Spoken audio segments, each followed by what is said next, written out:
Welcome to the Damji Show. I'm the host, Jamil Damji. This is an incredible episode. We've got one of the foremost creative individuals that I've ever had the opportunity to get to talk to, James McCrae, or Words Are Vibration, as you might know him on Instagram. And I had this beautiful conversation on how we can express ourselves in a creative way, how entrepreneurship is an artistic expression, and how you can actually bring out of yourself the purpose of your life, which is to literally bring your art, bring your creativity, bring the majesty that is uniquely yours into this world. And so James and I talk about how you can do that in a more consistent fashion, what some of the ways you could block that, or if that's even a thing. And on top of that, we get into some philosophical discussions on how we can reconcile ourselves in this modern society, which is so desperately trying to disconnect us from ourselves. So before I bore you guys all to death, James McCrae. Welcome to the Damji Show. I got with me a very, very special guest, somebody whose content that I've been diving into, unbeknownst to him, as I've been on my own healing journey and learning how to shine light on some of the darker aspects of myself so that I can heal from them, accept them, and integrate them into my world. And in that journey, I came across this incredible human being, James McCrae. Welcome, James McCrae, to the Damji Show. Super grateful for you to take the time out to hang out with me today. Absolutely. I'm super excited to be here and to chat with you. So thanks for having me on. Awesome. Well, I want to jump right to it because you're fascinating to watch, and the things that I've been able to deduct from the content that you've been sharing with people on the internet is that you've obviously gone through a healing journey yourself. You've taken the time, and you're continuing to do this work, and so I typically love hearing what propels people into this into this journey, right? Because I'm on it myself, but it was a very painful situation that catapulted me into this, into doing the inner work. And so if you would, could you share with us what brought you to the journey of healing and really looking at yourself from a creative standpoint? Sure. Well, the creative standpoint, that's always been part of my journey. I've always been a writer, an artist. That's all I've really wanted to do, been interested in. And, I've been writing poetry since I was a kid. I've been a painter and a designer, and I spent a decade working on Madison Avenue as a brand strategist. So the corporate part. Yeah, because that's just the way where my creative journey took me. When you're trying to reconcile, being creative and being a writer, and balancing that with a professional life. So finding that nexus point of creativity and like you said, the corporate world, and I kind of got sucked into that for a long time. And it was really while working in advertising and while living in New York City that just getting so caught up in the hustle and bustle of corporate advertising and managing so many tight deadlines, so many client projects all at the same time. And I really, I had gotten into that profession because I was an artist, but at that point I was so cut off from my creativity, from my own inner expression, because it was just all so caught up in the demands of the profession. And and around this time, I started tapping into so many people online who are healers in some capacity, and it's becoming more and more accepted and understood to talk about trauma, to talk about healing, to talk about mindfulness. And I realized how important these were as topics. And I think that when you look at creativity and art historically, there was often this celebration of personal genius. Like we have artists like Pablo Picasso and Ernest Hemingway, who are great artists and great creators, and they created great things. But I feel like we're moving into an age now where it's less about, oh, look at me and my creativity and how smart and creative I am, but really how we can direct that creativity in service to others. Mm. And help us heal together and direct our energy towards being of service in whatever way we can. So for me, it was about really rerouting my creative practice instead of being of service to corporations or even myself, but really looking at what the world needs and how I can be a mouthpiece for something greater than myself. And that's kind of a short answer of how I came to be doing what I'm doing now. That's great. And it was Tucker Max. He's an author that I just had the privilege of having a conversation with, and he had said something that I've been ruminating on since he said it, and it was that the modern world is designed to disconnect us from ourselves. Yeah. And I hadn't really ever put a phrase to it or articulated it in that fashion, but it's true.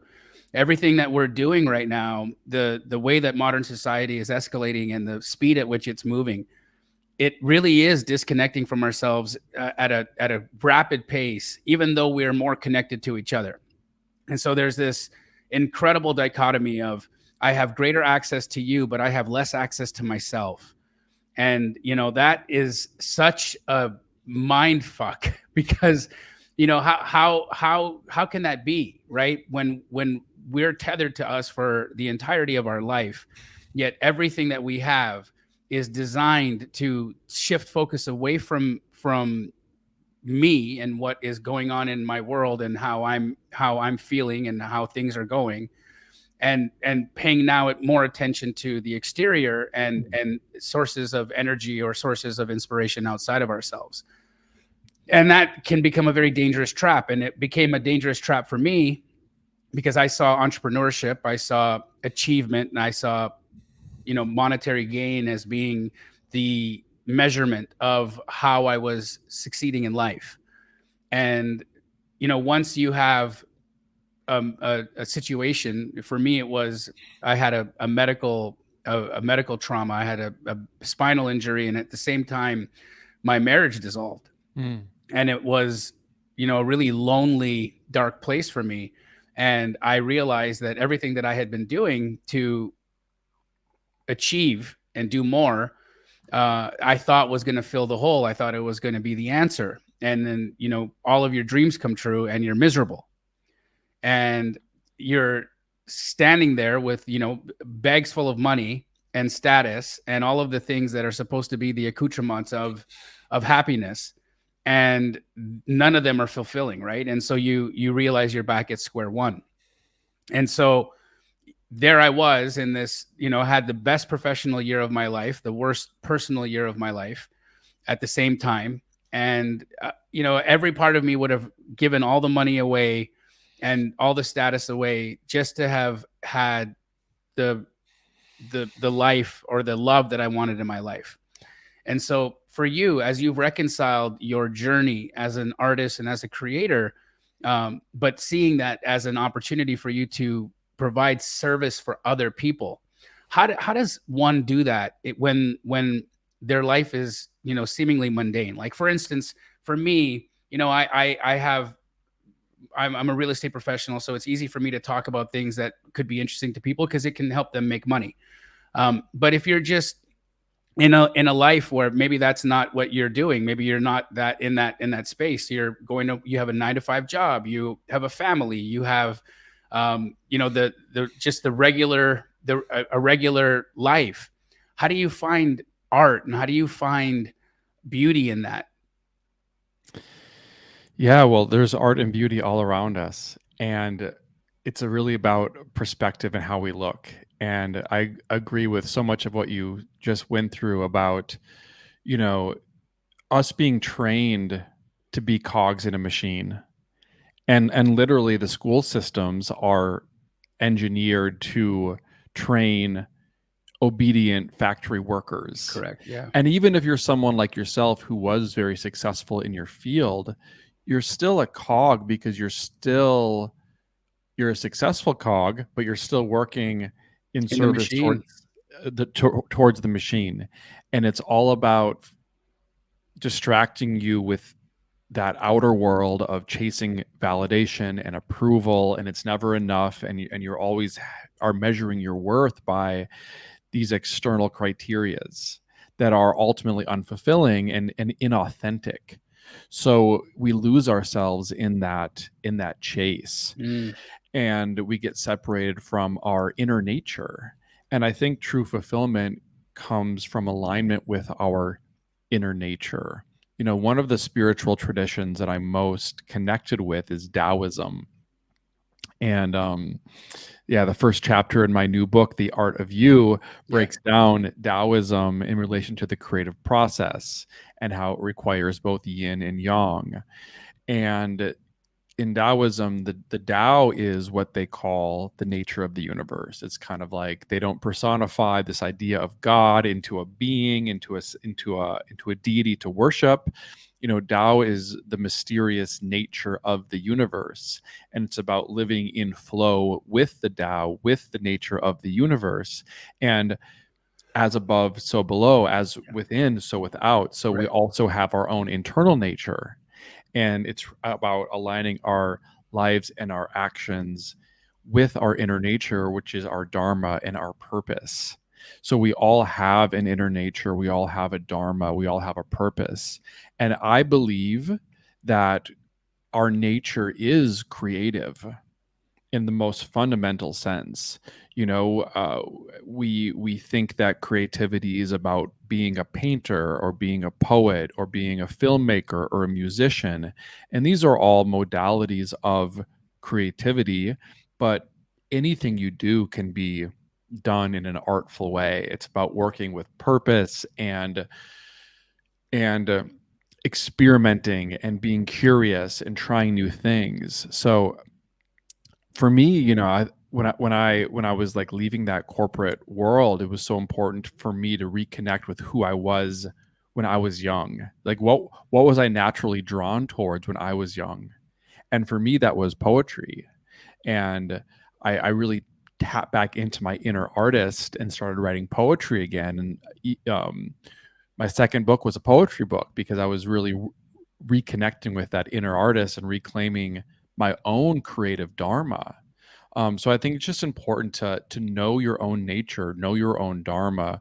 What is the creative expression that your life wants to take? And it can be, you know, you can apply creativity to anything. I think creativity is sort of most fundamentally, creativity is the opposite of reactivity. So we're either reacting to everything that's happening to us and reacting to all the external Stimuli, things that are all around us, and always on the defensive and always being reactive, or we can be creative, which means initiating life from within and initiating life with purpose and intention. So for me, it's just so important to drop into your own purpose, your own intention. What do you want from this one life that we all have? You know, what is your, you know, what is the change that you want to see in the world, in your own life? And just taking small steps toward that little by little. You know, we always think that like small changes aren't going to make a huge difference, but I love the metaphor of, you know, if there's a ship in the ocean, and, you know, if that ship is going in a certain direction and it turns its rudders an inch, by the next 10 miles, that boat's going to be in a completely different direction because it rerouted ever so slightly. But then it continues on that trajectory and it's in an entirely new place. So it's always about, for me, just how do you tweak your life to bring in more playfulness, more curiosity, more purpose, more intention, and living from the inside out rather than always reacting to what's around us. And for me, that's the heart of creativity. Yeah, it's so true. And I love the fact that you see life and anything that you do as a creative process, as an artistic process, because even as an entrepreneur, there's an art form to it. Big time. There's skill, and there's a nuance to how you communicate with people, to how you find opportunities, to how you connect the dots, how you even see an opportunity to be able to create from that space. And so I think folks have this conception in their mind that, just that you had mentioned, that art is like music or poetry or writing, where it can be how you play with your kids. It can be how you handle difficult situations in a boardroom.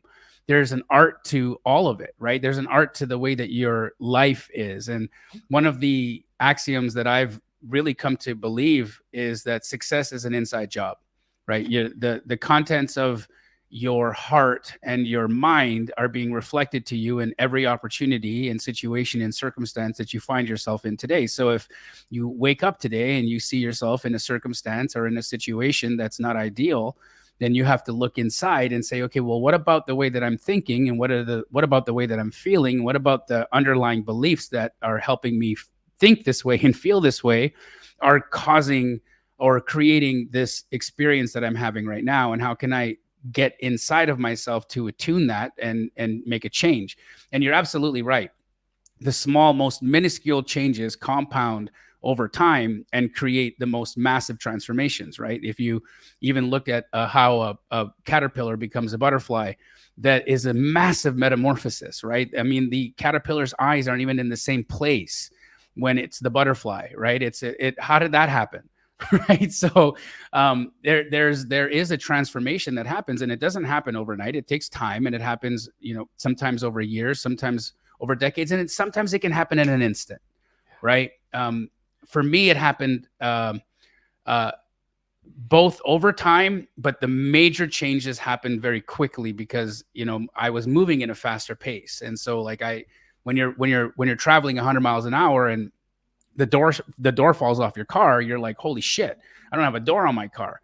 But if you're not traveling at a fast pace and you've got a breeze coming in or whatever, you kind of don't notice that's going on. And so thank you for giving people the understanding that all of life can be creative. And it's actually, I was looking at one of your posts, and it was speaking to the creative process as a mix between being and doing, the yin and yang, as you had described it. Help us understand that, what the difference between being and doing is, because I think a lot of times what happens is, people intuitively understand that, yes, I'm creating my world and experience from the inside out. So I'm thinking good things, I'm feeling good things, I'm visualizing, I'm doing all of this, but I don't know what to do next, and so I do nothing. And so how do we integrate being and doing so that we can actually actualize what's inside of us? Sure. And this was actually the insight that led to my new book, because before I had the idea for the book, I was really thinking about creativity and trying to really break down my own creative process so I could teach it to others and be like, how does creativity really work? Regardless of what art form you practice, music, poetry, painting, podcasting, business, whatever it is. And I had this eureka moment where making art of any kind is a creation ritual. In other words, you're giving birth to something new. And just like making art and just like making love, these are two rituals that give birth to something new.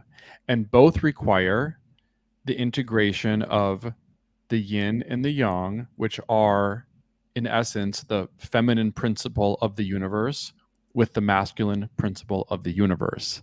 So to make anything, and these are not exclusive to women or to men, we all have yin and yang as part of our makeup, no matter who we are.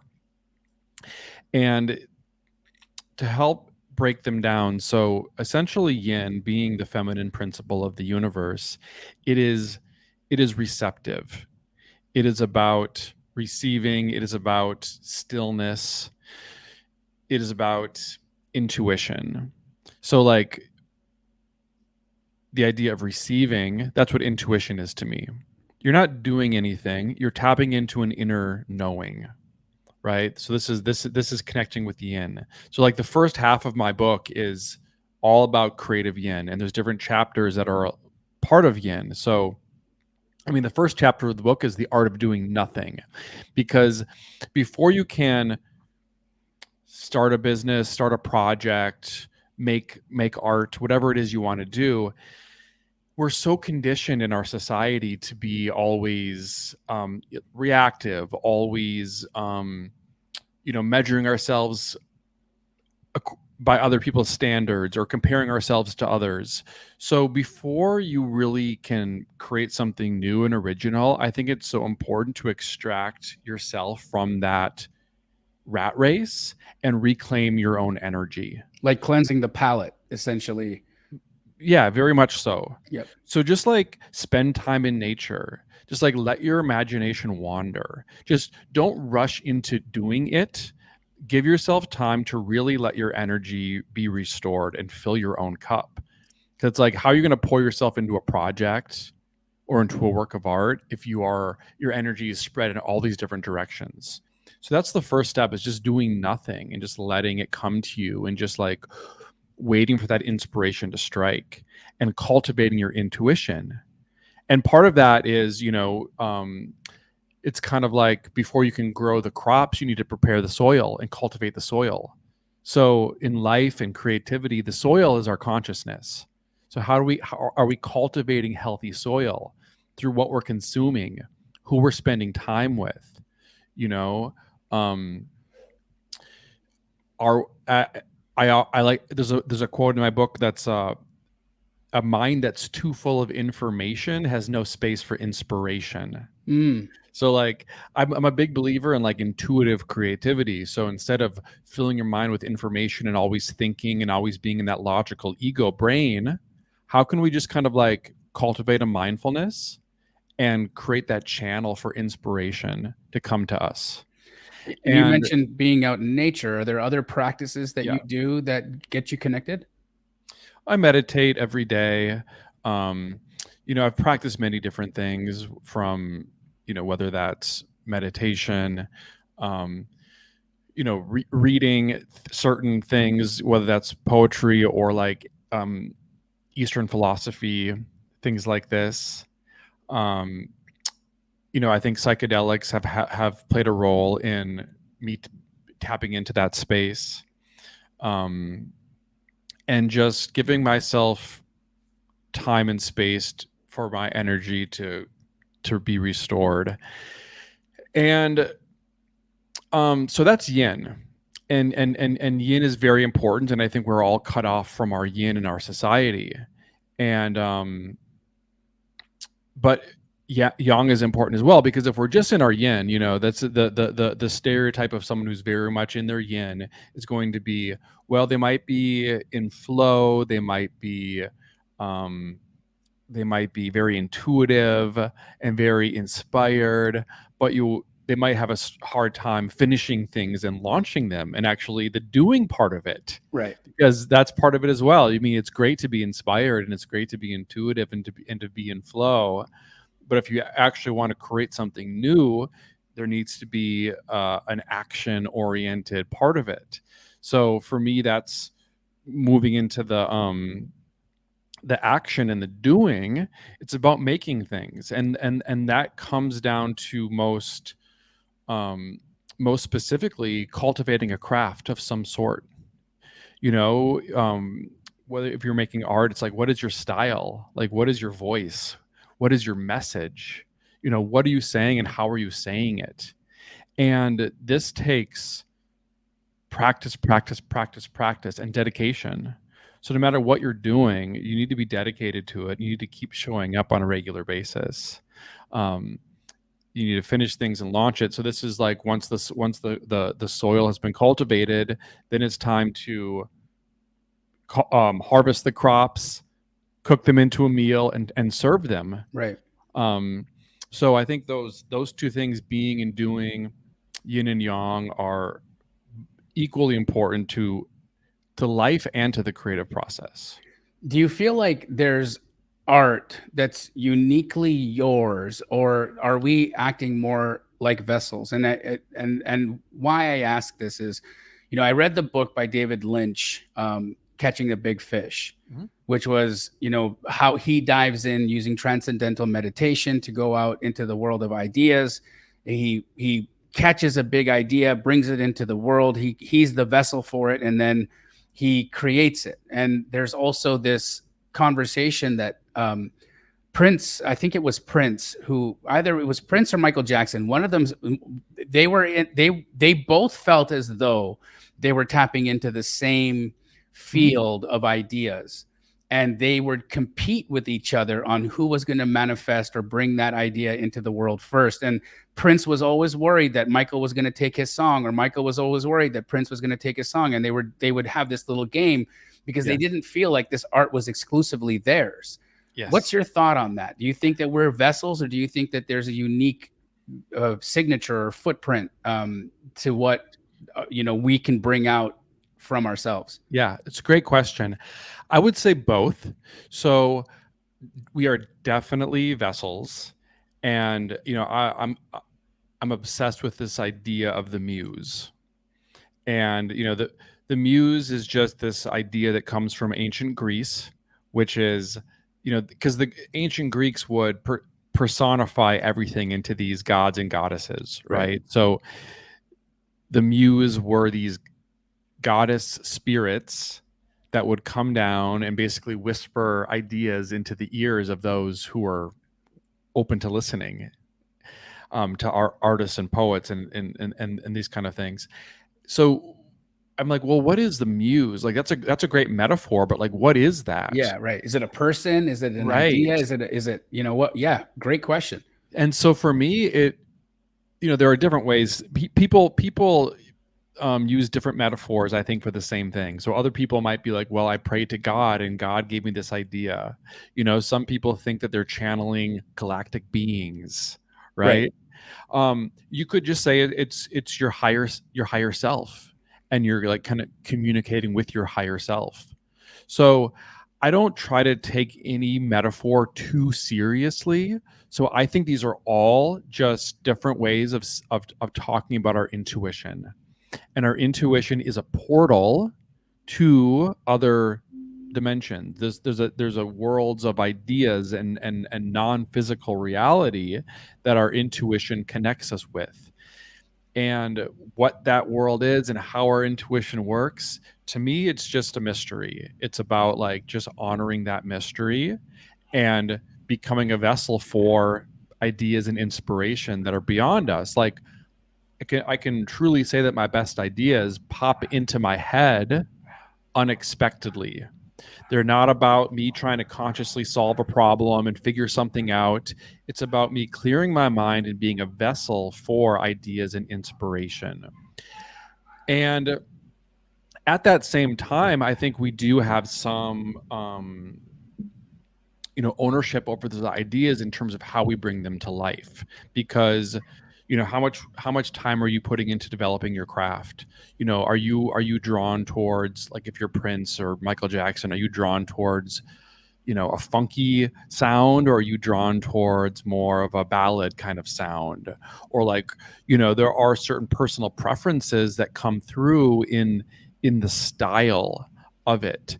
So I think that it's kind of back to the yin and the yang. We're receiving ideas.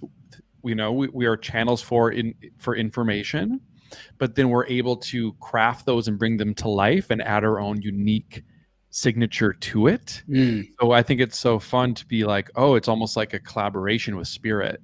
Right. Like the spirit is fueling the energy and the idea and the inspiration, but then we can add our own unique signature to it based on our own aesthetic and preferences and style. So it's kind of like art is a collaboration between heaven and earth, or the divine and the human. Oh, I love that.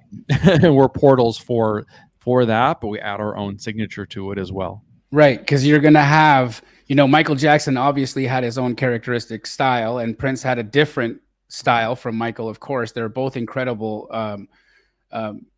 artists in their own right, but you know, if Prince had the same song as Michael Jackson, it would have been delivered very differently. Yeah. You know, how many hee-hees would have been in there, and would he have touched his junk that many times? Who knows, right? Like we don't know.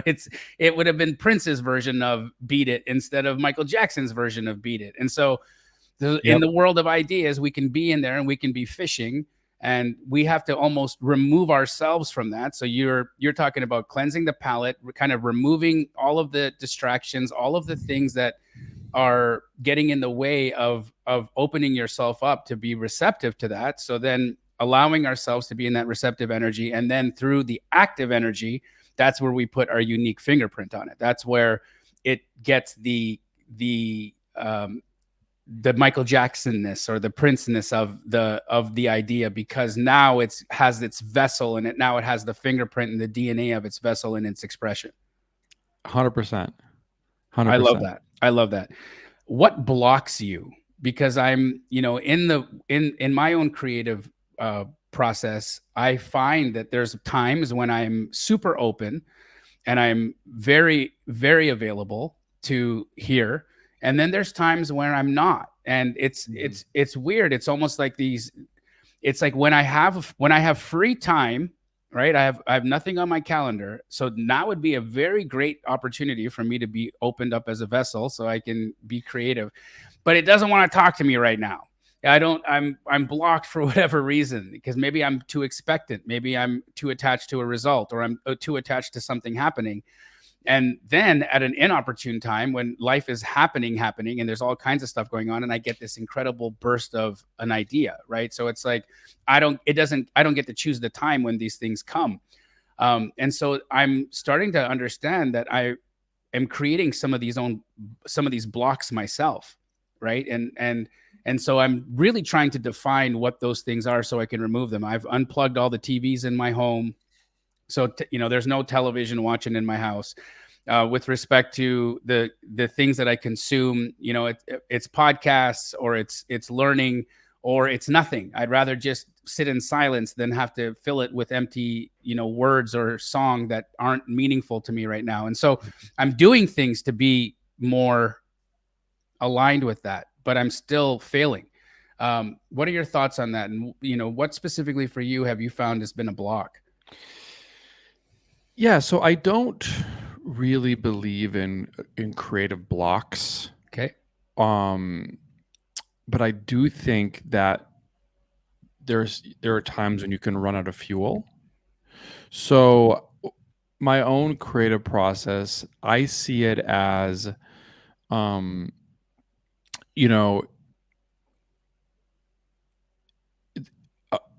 life happens to us, and we experience a lot of things in life on a daily basis. And it could be emotional, it could be painful, it could be exciting, it could be an adventure. And to me, when we live our lives and we experience things, or maybe we're reading books, or we're talking to people, I think what we're filling up like a data center for fodder for the creative process. And once that becomes full enough, it kind of overflows into art or into creativity. So for me, like, I show up every single day to write in the morning, and I start by meditating and just like tuning in and seeing what's trying to come through me, right? So I'm not forcing it. I'm just seeing what wants to come through me today. And I'm just kind of sensing. I'm not really thinking as much as I'm sensing. And I'm just kind of feeling. I start with my body, start with my energy, and I'm feeling what's trying to come through. And sometimes very clear things will come through. Sometimes I'll have like, a chapter of a book, or a poem, or like 3 new memes, or like whatever it is. And some days nothing comes out. And I don't see that as me being blocked. I just see it as nothing's trying to come through me right now. The energy, I still need to fill up a little bit more, fill up my cup, go out and experience things and feel things. because I think emotions are what fuel our creativity even more so than thoughts or ideas. So it's so important to experience a full range of emotions. And for me, it's almost like being pregnant, where it's like you can't rush that pregnancy, right? You can't, I'm in a hurry, I'm going to be busy in 6 months, I need it to come out now. Right. No, there needs It's going to take its time. that gestation period. And Yeah. when it's ready, it's going to be born. So I show up every day because for me, it's kind of like, to use a baseball analogy, the more times that you are at bat, the more chances you're going to have to hit a home run. So, but you're not going to hit the ball every time. In fact, for a baseball player, if you get on base 1/3 of the time, that's very successful. So like, not every time you sit down to make something is going to be a home run. Sometimes you're going to strike out. Sometimes you're going to get hit with the ball, like not see that coming. But I just keep showing up, and yeah, if nothing's coming through, I might try to just like mix it up, move around the energy, do something random, go for a long walk, just break up my routine and introduce more novelty into my life and into my day, where it's going to have a more of a chance of kind of sparking something, because I'm not doing the same old thing, but I'm introducing randomness and novelty and consuming new stimuli that are going to find its way somehow to alchemize internally and then be fodder for that expression when it's time to come out. I love that. And in fact, I heard that once said differently, but Eric Gotzi, I think you guys might know each other. Yeah. Wonderful dude. And he had expressed to me the concept of introducing something novel into your life as a way to get out of the program, right? And when you're thinking about the program is how you get, we've all had these experiences where you get into your car, you know where you're going, and so you start driving, and then you end up getting to your destination, and you really can't remember being present the entire drive, right? Like you're like, hold on a second, I just drove from my house 30 minutes and I was completely zoned out, and I didn't hit anybody. I used my turn signal to make lane changes. Like, I was probably an incredible 10 out of 10 driver. I would have passed a driver's test hands down. How the heck did that happen? Yeah. Right. Well, it's because it's so routine now that my body has decided to conserve energy, and it's not letting me, I'm now in the program, autopilot's taken over. Mm-hmm. And even though it's some of the habits that I have, for instance, the exercise and movement, getting outside, meditation, some of these have become so routine that they become a part of the program. Yeah. And even though they're good activities, even though they're activities that are made to get you out of the program so that you can get into your body and into presence, if they become so calcified in your life, they now become the program. And so you got to add new novelty into that so that you don't have the situation of tapping in or dropping back into your subconscious, right? So have you found that to be a hindrance for you, like just getting into patterns, getting into these programs of life? Has that been something that you've struggled with, or do you recognize it immediately and say, no, time for me to do something random? Yeah, well, I think it's just human nature to get stuck or to get in a rut. And I love what you said, that even our healthy practices and our mindfulness and our healing practices, when we do them, when they become so habitual that they become routine, that they become almost boring, like they're still helping us on one level, but on another level, we're just kind of like falling into a different sort of rut. Mm-hmm. So, yeah, again, I love the idea of novelty. Like, one thing that I like to do is, as an artist and as a writer, is just to consume new types of inspiration. So like seeking out, I've never read a book by so and so, so I'm going to make a point just to go and read someone who I've never read before. Or now I've kind of gone through all the musical genres, but there was a time when I was like, oh, like I've never really been into punk rock. I'm just going to take a month and go really deep into punk rock. Yeah. Or even like films, like, oh, I'm going to watch all the old silent movies and the Charlie Chaplin movies and like stuff that I wouldn't be usually watching or listening to, but as an experiment to like learn the whole spectrum of what creativity can be, taking time to seek out things that aren't even my personal preference, but I'm just doing it more as like an education.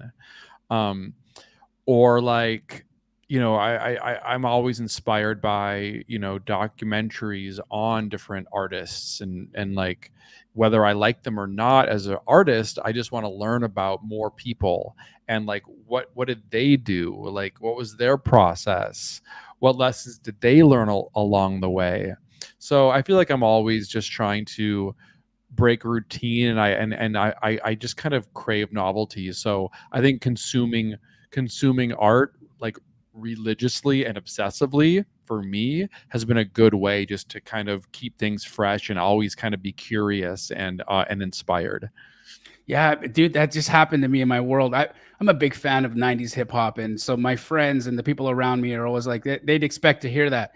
And then recently somebody introduced me to Coldplay. Yeah. And, I'd never listened to Coldplay before, right? Well, I had, but I didn't realize it was Coldplay because I didn't know what Coldplay was, right? I just, and I was like, wow, it's so good.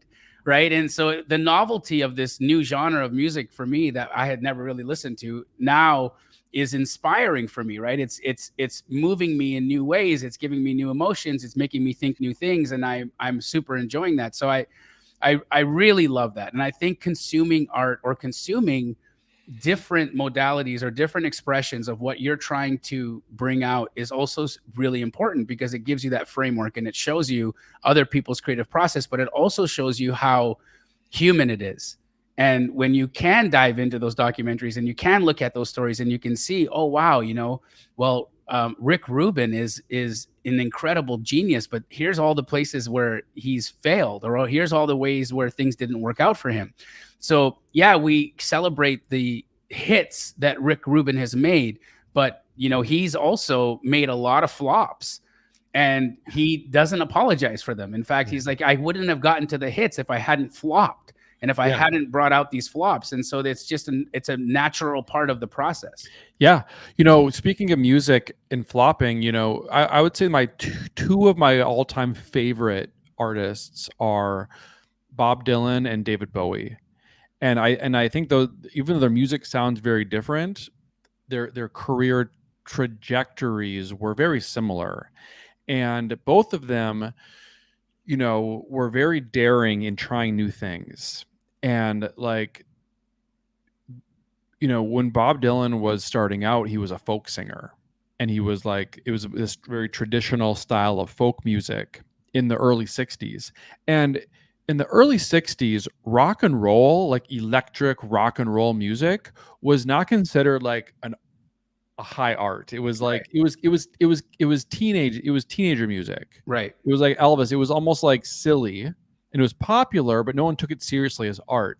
And then Dylan's like, but I like rock and roll too. So he started playing electric guitar and like making rock and roll songs, and then infusing his poetry into rock music, which completely blew up the genre and opened up all kinds of possibilities for people like the Beatles and Jimi Hendrix to really experiment with this as an art form.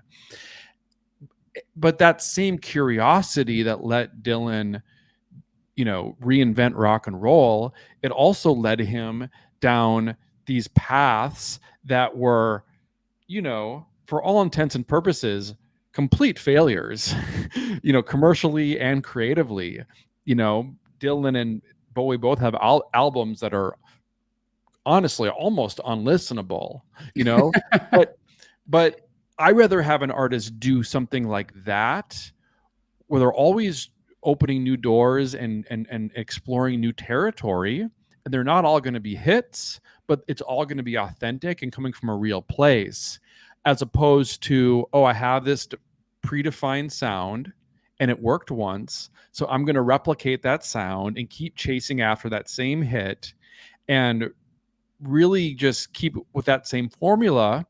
And then you're kind of chasing after something, and it's never going to be quite the same. And it's going to feel, the shelf life of that kind of an artist is not going to be very long. Right. So, and this applies to life as well as art. Always be curious, always exploring.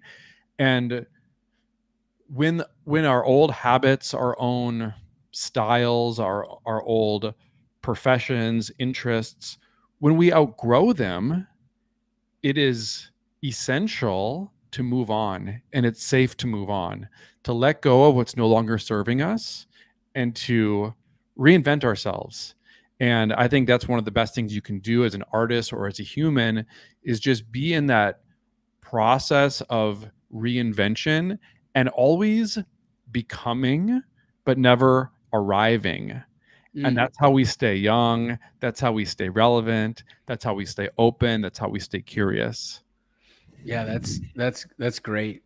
We never do arrive. I think that's the key here as well, is that, even when I thought I had made it, when I was in that place where I had been dreaming about getting to, and I actually finally get to that mountaintop, I'm like, oh shit, there's another mountain. Right now I can see it because I'm here. And so I'm not satisfied anymore. And so that, the satisfaction is so fleeting, so learning almost to not even want that any longer, to let that go and to say, okay, look, I'm never going to arrive. And just like you had mentioned, always becoming, but never actually arriving. That is the creative process. That is living. And then once you arrive, unfortunately, you're probably dead. Yeah. Right. So because then that, those desires quench, or maybe they move on and they transmute into something different in another realm, whatever that dimension is. And so, super important. Right. And I love the fact that you're bringing that into the world. Now, taking your, love for creativity and the art of being you, what advice do you have for an entrepreneur that is wanting to bring out, their express themselves creatively, but they want to do that through business? Mm-hmm. Well, first of all, being an entrepreneur is one of the most creative things you can do. Because one thing about creativity is what gives us the ability to navigate the unknown. Because if you start, if I'm starting a book or I'm starting a poem or whatever it is, like when you put that first word down, you really have no idea where it's going. I mean, you have an idea, you have an intention, right? But like the specifics are completely unknown. Correct. And you have to find your way. And there's no way to see the end from the beginning. Again, you have an intention. I think it's important to have an intention. Like, this is the impact I want to make. This is the area I want to explore, and this is kind of the change I want to initiate in this industry, whatever it is. But again, you can't predict all the challenges and opportunities that are going to come your way. So it's so important to be unattached on a day-to-day level to the process. And every day you're putting one foot in front of the other, but you're just being very mindful of the mystery that's in front of you. And it's like going for a long walk in the forest in the middle of the night, and you only have a flashlight. You can only see 10 feet ahead of you, and you don't know what's coming down. So for me, creativity is what gives us the ability to navigate the unknown, navigate uncertainty, and little by little learning to trust yourself in the moment. So I think of another way to look at creativity is it is every single creative decision is a small act of trust, and it's a small leap of faith. If there's a painter that puts their brush onto a canvas, every time that they touch their brush to the canvas, it's a tiny leap of faith, because they could put any color anywhere on the canvas. How do they know exactly which color, which stroke to put where? or if you're a writer, how many words are in the English language? So many. And you only do one at a time. How do you know what word to put in any given place? These are micro leaps of faith. So it's really about learning to trust your own decision making process and trust yourself even when you can't see far ahead. And it's kind of like an act of improvisation and learning to be comfortable not knowing, but you're inventing it as you go, which is so terrifying, but it gets more comfortable the more you do it. So it's just about being comfortable in the unknown, and using the power of your own intuition to guide you forward one little step at a time. That's so cool, dude. And it's so true. In my journey is in, the company that I built, and, even going forward, I had no clue what was going to happen. I didn't know the challenges that I was going to face. And I didn't know the level of transformation that I was going to need to go through in order to be the leader that I have to be, to show up for the team that I have. And so none of that was I aware of, right? And I had to fall on my face to get back up, to be stronger, to move to the next thing, so that, every day I was, a little better and a little sharper, and could create a little more progress for the company. And so I think that's a phenomenal way to look at it, and actually just having fun and enjoying the terror of that, Yes. right? The terror of not knowing, like, it's okay to be terrified. It's totally okay. And what an alive feeling it is to be scared. What an alive feeling it is but to trust yourself in that fear, right? I mean, that is the ultimate, that's the ultimate power, that you can trust yourself in the decisions you're making in the face of fear, and have the courage to push forward and do the next thing, is beautiful, right? Yeah. And that's how you make entrepreneurship art. 100%. And we're also just talking about self-actualization. Yeah. And this is how it happens, whether you're making a piece of art or you're starting a business. It's like learning to navigate the uncertainty and find the way yourself. Because like if you have a job, and your boss is telling you what to do, it's safer and it's easier, and there's nothing wrong with that. But there's something about being dropped into the middle of the unknown and being forced to navigate your way out with nothing but the vision of your own intuition and intention. It's so terrifying, and you don't know, there's no one telling you which way to go. You got to figure it out on your own, but that's how we grow. And then once we get through that once, it's like, okay, I'm okay. I can do that again. And then you just get stronger and stronger, and you build those muscles of your own, self-reliance. And that's how we self-actualize ourselves and really step into our dharma. And sometimes it takes walking through the fire of uncertainty and learning how to find our way. Yeah.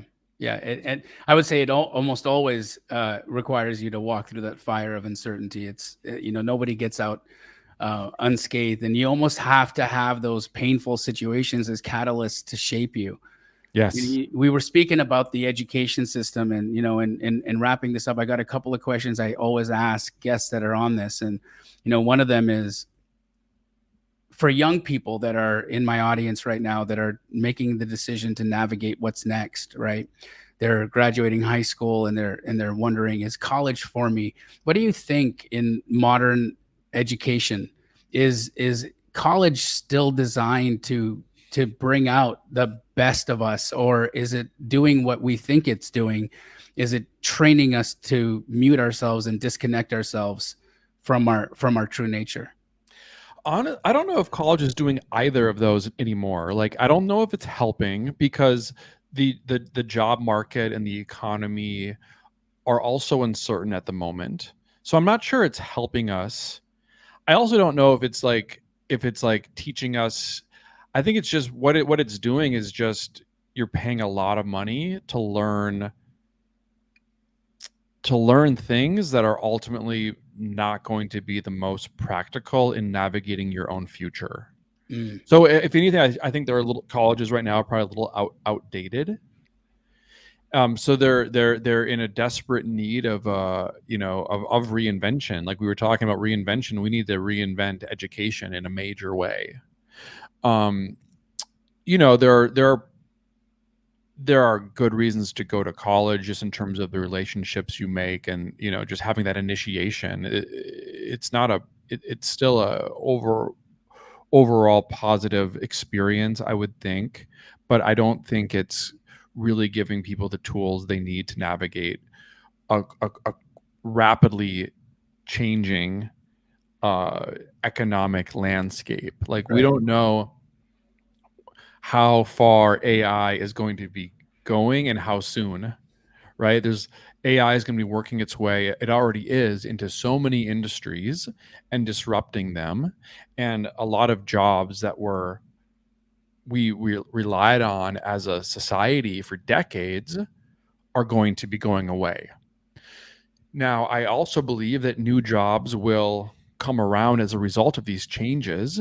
Like, when I love the analogy, like I was working in marketing for a long time, and, I would have coworkers who were, SEO specialists, right? And it's like, oh, like, could their grandmother have predicted that they were going to be SEO specialists? Like that was a job that was unimaginable, right? Because it didn't exist. No, there was no, it wouldn't have even made sense. And then now people are professional SEO experts. So I think that there's going to be a lot of jobs that are going to go away. I think new jobs are going to come, but I think that what's certain is that there's going to be a lot of uncertainty. And I think that I do think there's a bit of a trend in online of people talking about creativity. I think there's more books about creativity that have been coming out. And I think that people are recognizing that, well, if the future is so uncertain, we need to be creative to navigate them. And to, we can't kind of rely on the same old ways of working, ways of living, ways of thinking, but we kind of need to really create and invent the future together and apply our own intention and purpose towards building a future. And I think that entrepreneurs are so critical right now. And that's not to say everyone has to be an entrepreneur, but I think it's so important to not rely on the way things used to be, but to creatively jump into the unknown and to figure it out and to find new ways of working. And at this point, I don't think college is preparing students to do that, unfortunately. I wholeheartedly agree there. I still don't even know where my college degree is. It's somewhere in my house, maybe in my garage or something. But it did nothing for me, right? Other than, it took 4 years of my life, and it showed me that this is what I didn't want, right? And so, but that's okay. Sometimes you need to experience what you don't want so that you can move towards what you do. And so I agree. I think that there's a renaissance that needs to happen in the education system that reinvents itself to be more aligned with the human as we evolve and as we're growing and changing as a society. Last question here, James, before I let you go. And this one I really like asking people, especially folks like yourself who are heart-centered humans and have thought about this, I'm sure. What are we doing here? What do you think the meaning of this all is? Oh goodness. That's such an amazing question. I absolutely think there is a purpose to all of this. I'm not a religious person, so I don't believe in a particular, God or religious paradigm, but I have no doubt that, consciousness is not an accident. It's like the scientific consensus up until recently was that, there's just matter that evolves. And then once matter becomes evolved enough, consciousness just kind of shows up. And it's like, it's just such a like a kind of a dumb explanation, honestly. Sure. But there's a lot of innovation in fields like neuroscience and psychology, where it's starting to flip that, which is, what if consciousness comes first, and consciousness is more fundamental than matter, Right. And what I love about this is these are scientific innovations, but they really are calling back to some of our most ancient forms of spirituality and shamanism, from the Vedas to Buddhism and beyond. So I love how we're circling back to kind of an ancient understanding. So I think that a simple way of saying it would be, the purpose of life is to find our purpose, right? I think that going back to this idea of Dharma is the nature of the universe. I think we all have our own individual Dharma, meaning our individual purpose. What are we here to do, and how do we bring that to life? But also to experience, being on earth. There's so many beautiful things about being on earth, where it's like, yes, we all have a purpose, and there's things that we're here to do, and there's things that we have to give, and I think that's all true. But that's also, that can also be falling into that same kind of competitive, contrasting and comparing, like, am I good enough? Am I actualizing my purpose enough? And at the same time, there's so much to enjoy here. So finding a way to like enjoy the experience of living in the material world, and, smelling nature, and to taste beautiful foods, and to see beautiful things, and really just to take it in and appreciate what's around us. And really, for me, it's about having a respect and admiration and sense of wonder for the mystery of what is, and to humble ourselves before the mystery of the universe, and to appreciate that any of this is here at all, and doing what we can to leave the world better than how we found it. Amen. So, I know there's going to be a ton of folks here who are going to want to learn more from you. And I know you've got a thriving community of people that you're working with as well, to help find their Dharma, to be able to understand how to walk in their purpose in a creative way, to really understand the art of being you. How do people find you, James? Yeah. So I would say my Instagram is my like homepage. So my Instagram is Words Are Vibrations, all one word. And if you go to the link in my bio, you'll see all my things. I've got a few different books out. My newest is called The Art of You, the Essential Guidebook to Reclaiming Your Creativity. I've got some online classes, and I do take some one-on-one clients as well. So the link in my Instagram bio, you can find all of those things. And folks, I'm going to give 10 of you a gift. So what I'm going to do is I'm going to buy 10 copies of The Art of You, and I will give those out to 10 of you who leave a comment on this video and share one of the key insights that you gained. We'll reach out to you. My team will reach out to you, and we will send you a copy of James McCrae's book. And if you're not one of those 10 people who get to leave that comment early, leave a comment anyways, because I might just select the 10th one somewhere down the line there. So guys, leave a comment for James. We will also put a link to the book in the description below so that you guys can get that. But James, thank you so much for taking the time out of your day, out of your life, and out of your creative process to help not only myself understand more, but the people who are going to tune into this. So I appreciate you. Bless you, brother. Bless you. This was a lot of fun. Thanks again for having me on. Of course. Well, there you have it, guys. What an incredible conversation. James was extremely eye-opening and very gracious. You can tell how he is a man who literally is constantly trying to be the most authentic expression of himself. And I love the fact that we talked about how we can self-actualize in any modality, right? So you don't need to be a poet, you don't need to be an artist, you don't need to be well, we're all artists, but you don't need to be a poet, you don't need to be a musician, you don't need to be a painter to be in your own art. So I challenge you today to think about, what is it that you are trying to bring into the world, and how can that be your art? Folks, if you enjoyed this, do me a favor and like this video, subscribe to this channel if you haven't already, and be one of the 10 that I give a copy of James's book to. Leave us a comment in the comment section below. And until the next time, guys, we'll see you then.